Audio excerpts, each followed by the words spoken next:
The bright lights of the Galactic Academy hummed with a soft white noise. The classroom was a large circular room with silver walls and floors that shone like mirrors. In the center of the room stood the holotable, a piece of advanced technology used by the best medical students in the galaxy. Today, the room was filled with a mix of species. There were tall, thin beings with blue skin, small robotic units floating in the air, and large, four-armed creatures sitting in the back. Among them sat two humans, Ji-hoon and Min-ji. They were exchange students from Earth, a planet known in the Galactic database simply as a Deathworld. Most of the other students avoided sitting near them. The aliens viewed humans as strange, messy creatures who came from a planet with too much gravity and dangerous weather. To the advanced species of the galaxy, humans were sturdy but chaotic. The instructor, a tall being named Zyle, who had 4 eyes and long, delicate fingers, clapped his hands to get the class's attention. The room fell silent. The air smelled of ozone and sterile cleaning fluid. "Today is a practical examination," Instructor Zyle announced.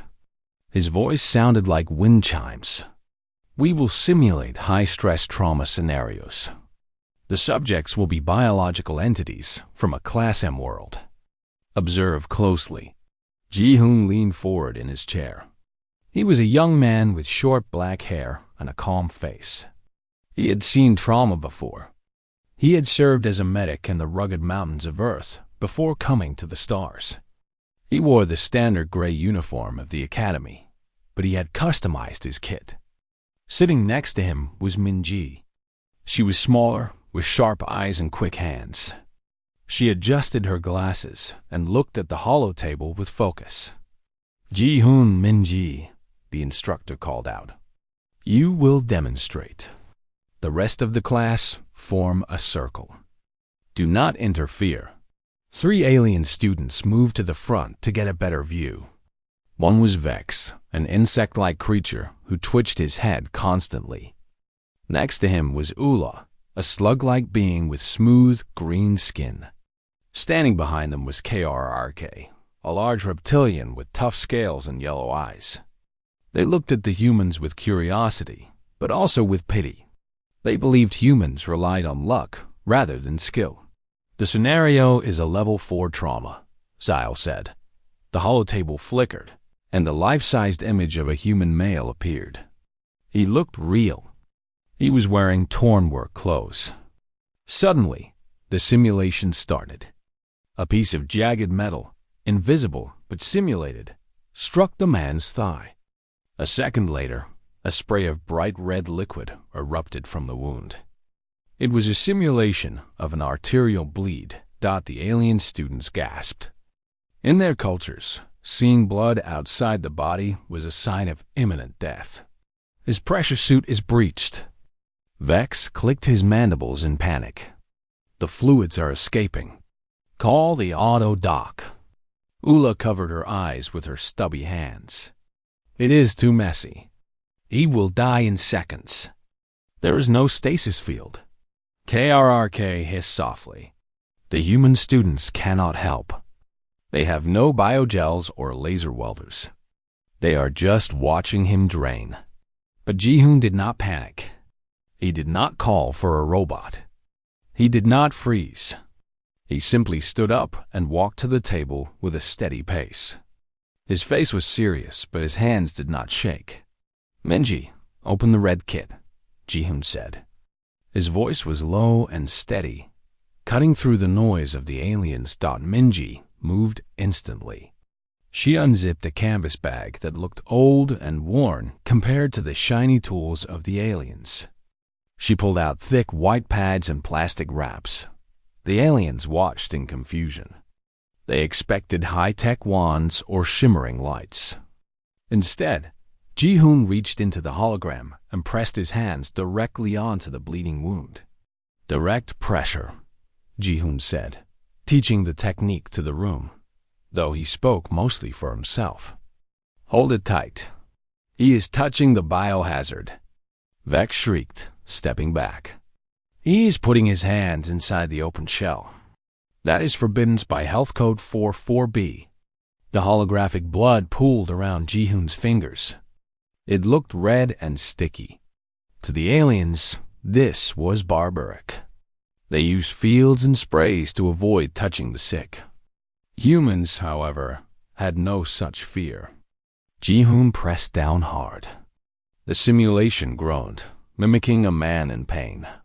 "The bleeding is not stopping," Minji said, checking the monitor floating above the table. Systolic pressure dropping. Heart rate rising. He's going into shock. "Apply the tourniquet," Ji-hoon ordered. "High and tight. Do not wait." Minji pulled out a strap with a red plastic handle. She wrapped it around the holographic man's thigh, high up near the hip. She twisted the handle. The aliens stared. They had never seen a tourniquet. It looked like a primitive torture device. It was a simple strap designed to crush the limb and stop the blood flow by force. "What is she doing?" Quirk asked, his yellow eyes widening. "She is strangling the limb. She will crush the bone. That will damage the tissue permanently," Vex added. "The leg will die before the body." Ji-hoon did not look up. Loss of limb is better than loss of life. Crank it until the pulse stops. Minji twisted the plastic handle again. The strap tightened. The holographic leg twitched.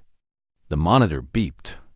The bright red spray of blood slowed, then stopped completely. The air in the room grew heavy. The aliens were silent. They've just watched two humans stop a fatal bleed using a piece of plastic and their bare hands. It was violent, it was messy, and it was effective. "Pressure is stabilizing," Minji said, wiping sweat from her forehead. "Good," Ji-hoon said. He kept his hands on the wound. "Now we wait for transport.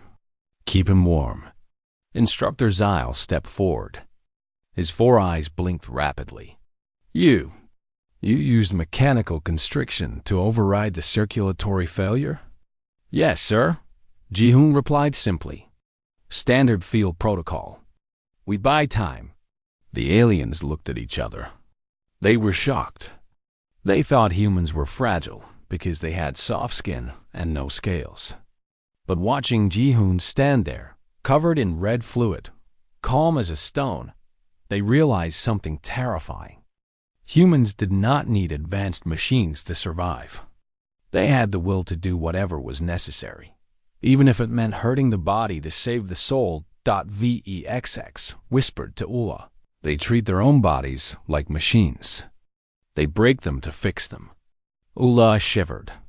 "They're not doctors. They are mechanics of flesh." The simulation ended, leaving the hologram blank. Ji-hoon cleaned his hands with a wipe and looked at the class. "Any questions?" he asked. The silence was his answer. The lesson had just begun. The silence in the medical bay was heavy. The alien students moved closer to the holo table, their eyes wide with a mix of fear and confusion. The holographic human patient lay still on the table. The bright red blood had stopped spraying, but the leg was still a mess of torn fabric and damaged skin. The tourniquet that Minji had applied was tight, cutting deep into the thigh. To the advanced species watching, it looked like a brutal act. Instructor Zyle stepped closer to the table. His four eyes scanned the data floating in the air. "The subject has stabilized," the instructor said, his voice sounding surprised. "However, the tissue damage from the constriction device is significant. You have stopped the blood, but you have damaged the limb." Ji-hoon nodded his head. He stood tall, his hands now folded in front of him. He was calm, like a rock in a storm. "A tourniquet is a last resort," Ji-hoon explained. His English was simple and direct. "On Earth, we have a saying, life over limb. We save the person first.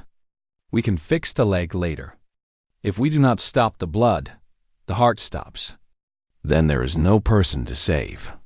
Quirk, the large reptilian student, hissed loudly. His tail twitched on the floor. But you crush the muscles, KRRK said. In my culture, we use laser cauterization. We seal the wound instantly with heat. It is clean. It is fast. Why do you use rope? Kirk pointed a claw at the tourniquet. It is primitive. It looks like a tool for killing, not healing. Minji stepped forward. She adjusted her glasses. Cauterization works for small wounds, she said. But an artery this big? If you burn it, you destroy the tissue around it. It causes necrosis. The leg dies anyway. A tourniquet buys us time. It preserves the tissue. We can repair the vessel later in surgery. The aliens did not look convinced. They were used to technology that solved problems instantly. They used regeneration tanks and biogels. They did not use ropes and sticks. They did not buy time. They fixed things immediately. Vex, the insect-like student, clicked his mandibles. The patient is stable for now, Vex said, but he has lost much fluid. His pressure is low. He is pale. How will you replenish the fluids? Do you have a plasma synthesizer?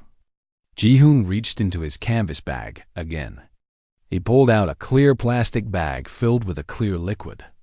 He also pulled out a long, thin tube with a sharp, hollow needle at the end. This is normal saline, Ji-hoon said, holding up the bag. It is salt water. It matches the fluids in the body. We put it directly into the veins. He moved to the holographic patient's arm. The arm was limp and pale. Ji-hoon tapped the skin on the inner elbow. He was looking for a vein. Ula, the slug-like student, gasped. What is he doing? He is stabbing the arm. Ji-hoon held the needle steady. I need to access the bloodstream. I must puncture the vein. He pushed the needle into the holographic skin. A small dark spot appeared, showing the needle was inside. Then, he taped the tube down securely. This is invasive, Vex said, stepping back. You put foreign objects inside the body? Plastic tubes? That causes infection. That causes pain. We sterilize the skin first, Minji said, showing a small alcohol pad. We clean the area. The body is strong. It can handle a small needle. It is better than dying of thirst. She hung the bag of saline on a metal stand. Gravity pulled the liquid down the tube, into the patient's arm. The aliens watched the liquid drip. Drip, drip, drip. It was so simple. It was just water and salt. No complex machines. No humming generators. Just a bag and a tube. Gravity, KRRK muttered. You use gravity to push the fluid? We use pumps. We use nanobots to carry oxygen. Gravity always works, Ji-hoon said with a small smile. Batteries die. Pumps break. Gravity is free. The monitor above the table beeped steadily. The blood pressure was rising slightly. The patient was stabilizing. The aliens shook their heads in disbelief. They could not understand how such simple, almost barbaric methods were working. Suddenly, the holographic patient began to cough. It was a violent, harsh sound. The chest heaved up and down. The patient turned his head to the side and retched. Airway.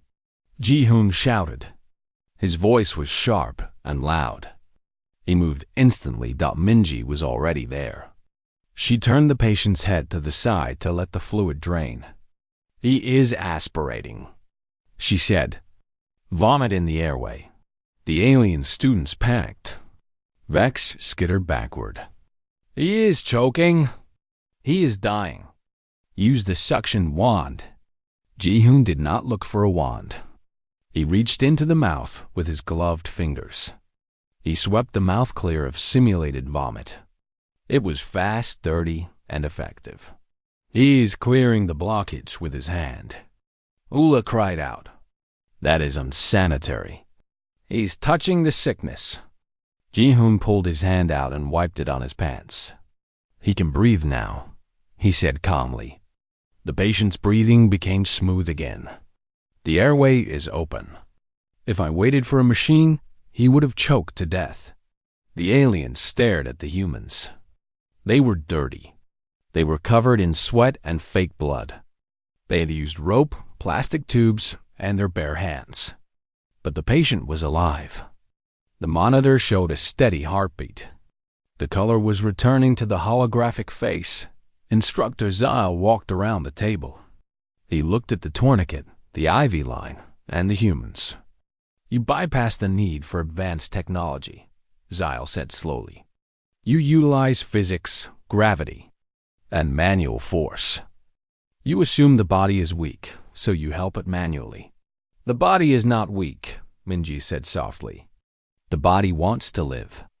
We just give it a chance. We give it fluid. We give it air. The body does the rest. Ji-hoon looked at the alien students. On Earth, things break. We cannot always wait for help. We learn to fix things with what we have. We learn to act fast. If we worry about being clean or being polite, the patient dies. KRRK looked at the humans with a new feeling. It was not just fear. It was respect. He looked at his own claws. If he was hurt in the jungle, his technology might not work. But these humans, they carried their tools in their bags. They carried knowledge in their heads. They were walking hospitals. Your methods are crude, KRRK admitted, but they are effective. I did not believe the soft skins could survive such injury. Soft skins are tougher than you think, Ji-hoon said. He checked the pulse on the patient's neck one last time. We are ready for the next step. The patient is stable enough for transport. The class was silent again. They realized that the humans were not just students. They were survivors. They came from a world where death was always close, so they learned how to push it back with simple tools and strong will. The lesson was not over, but the aliens were already learning that they had underestimated the Deathworlders. The classroom was quiet, but the air felt heavy with tension. The holographic patient lay on the table, his chest rising and falling in shallow, uneven breaths. The bright red blood from the leg wound had stopped flowing, thanks to the tight tourniquet, and the clear saline fluid was dripping steadily into his arm from the simple IV line. The alien students began to relax. They thought the worst part was over. They thought the humans had done the impossible and saved the patient. But Ji-hoon was not relaxing. He was staring intently at the monitor floating above the table. The lines on the screen were jagged and erratic. The heart rate was climbing, then dropping, then climbing again. It was not a steady rhythm. It was the sign of a body failing. Suddenly, the holographic patient let out a long, shuddering gasp. His chest moving. The monitor let out one long, high-pitched beep. The line on the screen went flat. It was a straight green line across the screen. Cardiac arrest! Ji-hoon shouted. His voice cut through the room like a knife. No pulse. He is dying. The alien students froze in terror. Vex, the insect-like student, dropped his datapad on the floor with a clatter. Ula, the slug-like being, covered her eyes with her hands. Kruk, the reptilian, took a step back, his yellow eyes wide with shock. He has stopped. Vex chittered loudly. The heart has stopped. It is over. The life force is gone. You must use the electrostimulator. Quickly. In the Galactic Commonwealth, when a heart stopped, doctors used advanced machines to shock the heart back into rhythm. They used paddles that glowed with blue energy. But Ji-hoon did not reach for a machine. He did not call for a charger. He threw his jacket onto the floor. Threw his jacket onto the floor. No time, Ji-hoon said. He climbed onto the hollow table, kneeling over the holographic body. Minji, start compressions. I will manage the airway. Minji moved instantly. She did not hesitate. She placed the heel of her hand on the center of the patient's chest. She interlocked her fingers. She straightened her arms. Then, she pushed down hard. The aliens watched in horror. They could not believe what they were seeing. Minji was using her own body weight to crush the patient's chest. What is she doing? KRRK hissed. She's attacking him. She's breaking his ribs. Crunch. A loud, sickening sound echoed through the silent room. It sounded like dry wood snapping. It was the sound of the holographic sternum breaking under Minji's hands. Ula fainted. Her green, slug-like body slumped to the floor with a wet thud. Vex turned away, unable to watch. She is crushing him. Vex screamed. Instructor, stop them. They are killing him. They are breaking his bones. Instructor Zyle stood by the wall, his 4 eyes blinking rapidly, but he did not stop the simulation.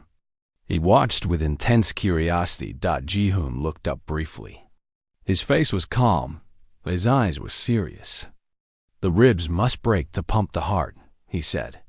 We are doing CPR, cardiopulmonary resuscitation. We become the heart. We pump the blood for him. Minji pushed down again. And again. And again. 1, 2, 3, 4. She counted out loud. Her voice was steady. Sweat dripped from her forehead onto the table. She was pushing hard and fast. The force of her movements caused the whole table to shake. He is dead, KRRK said, his voice trembling. Why do you beat a dead body? Let him go. The spirit has left. On Earth, you are not dead until you are warm and dead, Ji-hoon said. He grabbed the patient's jaw and tilted the head back. He pinched the nose and blew air into the mouth. The chest rose slightly. We do not give up. Minji, keep going. Do not stop. The aliens were paralyzed. This was the most violent medical procedure they had ever witnessed. It went against everything they believed about healing. Healing was supposed to be gentle. It was supposed to be clean. This was brutal. It was a fight. It looked like a brawl between the living and the dead. His chest is caving in. Vex cried out. This is torture. How can this save him? Ji-hoon grabbed a small plastic device from the bag. It was called a bag valve mask. He placed it over the patient's face. He squeezed the bag, forcing air into the lungs. Minji continued to pump the chest. Switch. Ji-hoon commanded. Minji moved to the head to squeeze the bag. Ji-hoon took over the chest. He pushed down with even more force than Minji. His muscles tensed. He was doing heavy physical labor. He was sweating. He was tired, but he did not slow down. The heart is a pump, Ji-hoon grunted between pushes. The pump is broken. We are the motor now. We push the blood to the brain. If we stop, the brain dies. Minutes passed. It felt like hours. The sound of the chest compressions was wet and cracking. The aliens watched the monitor. The flat line did not move. It stayed flat. The silence was deafening, broken only by the grunts of effort from the humans and the cracking sounds of the ribs. They are flogging a corpse, KRRK whispered. It is futile. They are just damaging the body further. Then, Ji-hoon stopped.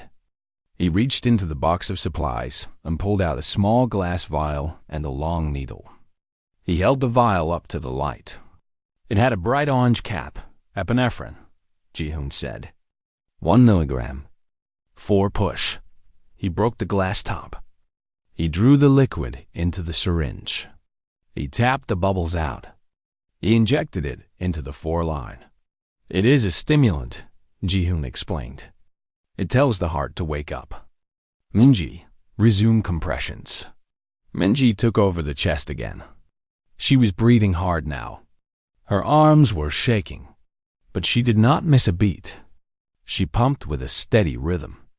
She was fighting for the patient's life. The aliens looked at the humans with a mixture of horror and awe. They realized that humans did not treat death as an end. They treated it as an enemy to be fought. They used their hands, their breath, and their sweat to battle death. It was messy. It was painful. It was primitive. But it was the most determined thing they had ever seen. "Come on," Minji whispered to the patient. "Come on, don't you quit on me." The flat line on the monitor continued to stretch across the screen. The humans did not stop. They kept pumping. They kept breathing. They were exhausted, but they refused to yield. The lesson for the alien students was changing. They were no longer watching a medical class. They were watching a war. And for the first time, they saw that humans were warriors who fought even when they had no weapons, using only their bare hands to hold back the darkness. Minji was sweating. Her arms burned with pain. She had been pushing down on the holographic chest for what felt like a lifetime. Her breath came in short, sharp gasps. She was tired. She was sore. But she did not stop. The rhythm of her compressions was steady. Push, push, push. 1, 2, 3. She counted in her head. She focused only on the count. The alien students watched in silence. They had stopped speaking. They had stopped moving. The room was filled with the sound of the simulated ribs cracking and the heavy breathing of the human students. The monitor showed a flat green line. It was a line of death. "He is gone," KRRK whispered. His voice was low and sad. "The human is tired. She cannot keep going. The patient is dead." Ji-hoon looked at the monitor. He saw the flat line. He looked at Minji. He saw her shaking arms. He knew she was reaching her limit. Human muscles could only work so hard for so long. "Switch," Ji-hoon said again. He climbed back onto the table. Minji moved away, holding her side. She wiped her face with her sleeve, leaving a smear of sweat. Ji-hoon took over. He pushed down hard. He used his upper body weight. He slammed his hands onto the chest. "Come on," Ji-hoon grunted. "Come back." Vax looked at the instructor. "Sir, why do you let them continue? This is undignified. The body is broken. The spirit has left. They are just damaging a corpse. It is painful to watch." Instructor Zile did not answer. He watched the data. He watched the humans. He was fascinated. He had read about human persistence, but he had never seen it in action. The humans refused to accept the reality of death. They were fighting it. Ji-hoon felt a change. He felt a shift in the resistance of the chest. He pushed down again. Beep. The sound was faint. It was soft. But in the silent room, it sounded like an explosion. Beep. The green line on the monitor jumped. It spiked upwards. It was not a flat line anymore. It showed a jagged, weak rhythm. It was a heartbeat. Minji gasped. "We have a rhythm." Ji-hoon did not stop yet. "Check the pulse." Minji pressed 2 fingers against the holographic neck. She waited. Then, her face broke into a tired smile. "I feel it. It is weak, but it is there. Pulse is 60. Ji-hoon sat back on his heels. He took a deep breath. He exhaled slowly. His hands were shaking, but the job was done. The patient was alive. The alien students stared at the monitor. They stared at the humans. They could not believe their eyes. Vex rubbed his large eyes with his claws. Ula, who had fainted earlier, slowly sat up on the floor, looking around in confusion. He lives? Kruk asked. His voice trembled. "You beat his chest until the bones broke. You stabbed him with needles. You forced air into him. And he lives?" Ji-hoon climbed off the table. He wiped his hands on a towel. His gray uniform was stained with sweat. "He lives," Ji-hoon said. "He is stable." He needs a surgeon to fix the leg and the ribs. But he will not die today. Instructor Zyle walked to the table. He looked at the holographic body. The chest was caved in slightly from the compressions. The leg was swollen from the tourniquet. The arm was bruised from the fall. By all galactic standards, the patient looked worse than when they started. But the heart was beating. The lungs were moving air. "This is impossible," Zyle said softly. "According to our medical databases, a Class M species cannot survive this level of trauma and this level of manual intervention. The shock alone should have killed him." Minji sat down on the floor to catch her breath. "Humans are tough, sir. We are built to survive. Our bones break, but they heal. Our skin cuts, but it grows back. We are not fragile glass. We are rubber. We bend, we break, but we bounce back." The aliens looked at each other. A cold realization settled over the room. They had always thought humans were squishy. Humans had soft skin, no scales, no claws, and no armor. They seemed easy to kill. But now, they saw the truth. A creature that can be crushed, stabbed, poisoned, and drowned, and still survive, is not weak. It is the ultimate survivor. Vexx looked at Ji-hoon. "You learned this." "Where? In a military academy?" "A special school for war mages." Ji-hoon shook his head. He took a sip of water from a bottle. "No, I learned this in high school. In gym class. Basic first aid." The room went silent again. Ula stared at him. "High school?" She repeated. "Your children learn this?" "Yes," Minji said, standing up. "On Earth, accidents happen. Cars crash. People fall. We teach teenagers how to save lives. It is basic knowledge. Everyone knows CPR. Everyone knows how to stop a bleed." Quirk stepped back. His tail wrapped around his leg nervously. "Your hatchlings know how to restart a heart? Your young ones know how to break ribs to pump blood?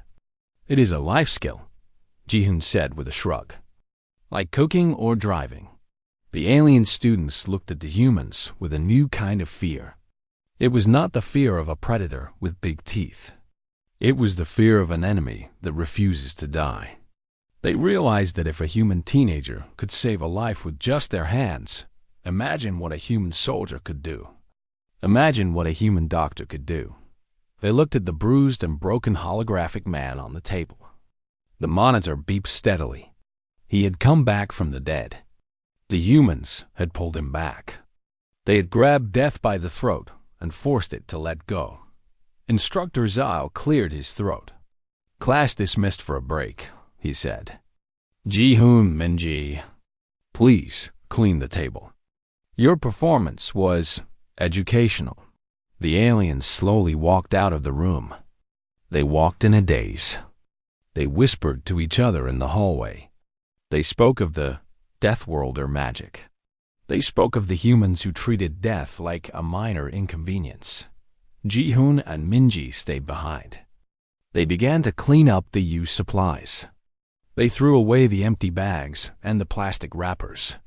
"Good job in there," Ji-hoon said to Minji. "You too," Minji replied. "I think we scared them." Ji-hoon looked at the door where the aliens had left. "Good," he said. "Maybe now they will understand us a little better." He picked up his canvas bag. It was heavy with simple tools. Pliers, gauze, tape, needles. These were not high-tech lasers or regeneration pods. But in the hands of a human, they were weapons against death. And humans were very good at fighting. The class was over, but the shock remained. The bright lights of the medical bay hummed, but the mood in the room had changed completely. The alien students stood near the door, huddled together in a tight group. They glanced back at the hollow table with wide, fearful eyes. They looked at Ji-hoon and Minji as if the humans were dangerous animals. Ji-hoon was busy cleaning up. He picked up the empty sailing bags and the used gauze. He wiped down the table with a calm, slow rhythm. He was tired, but he looked peaceful. To him, this was just a normal day. It was a good day because the patient lived. But to the aliens, this was a day of horror and revelation. Instructor Zyle walked to the front of the room.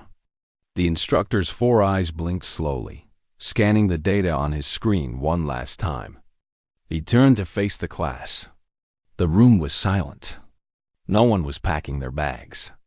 No one was talking. They were all waiting for the instructor to speak. Today was an important lesson, Instructor Zyle said. His wind chime voice was serious. We have studied the medical practices of over 300 sentient species. We have seen laser knitters, biogels, and regeneration tanks. But today, we saw something different.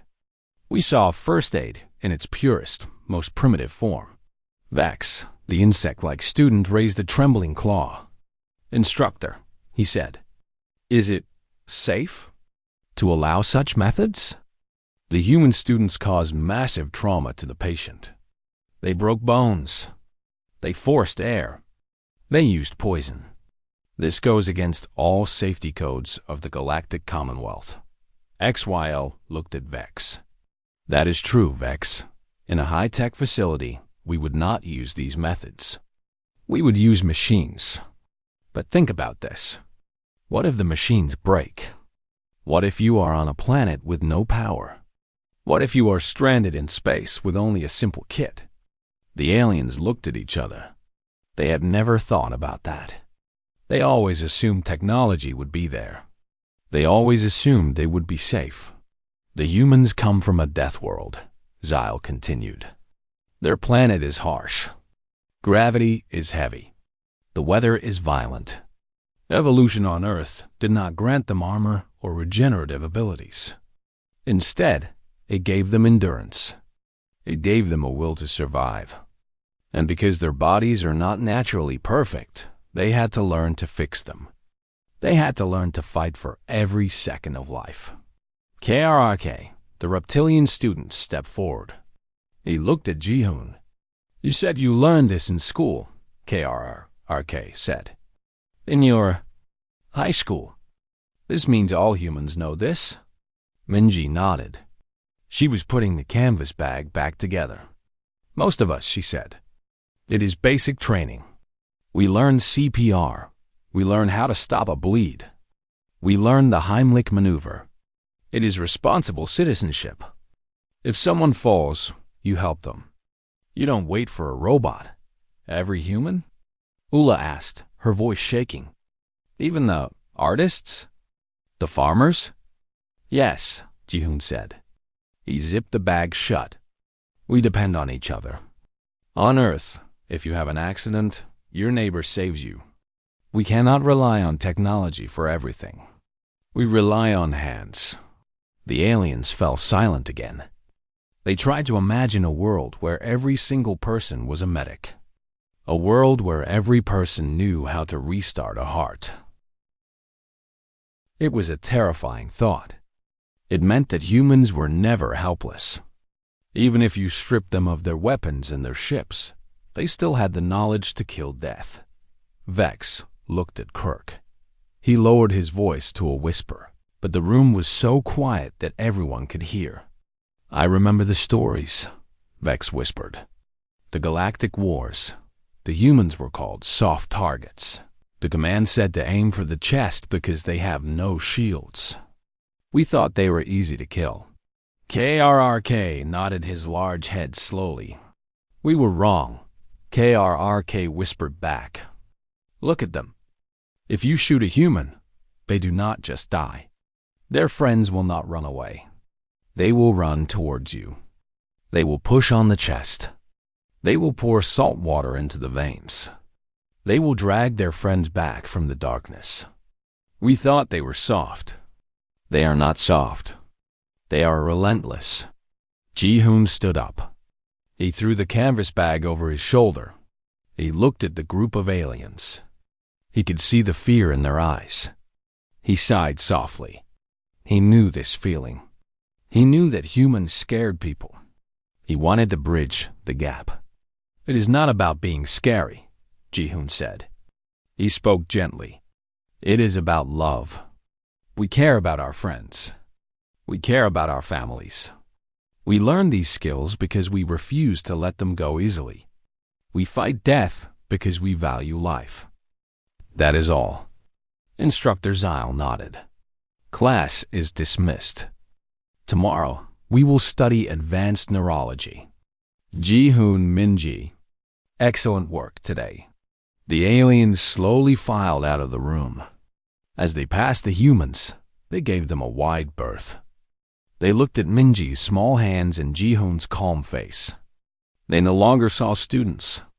They saw something ancient and powerful.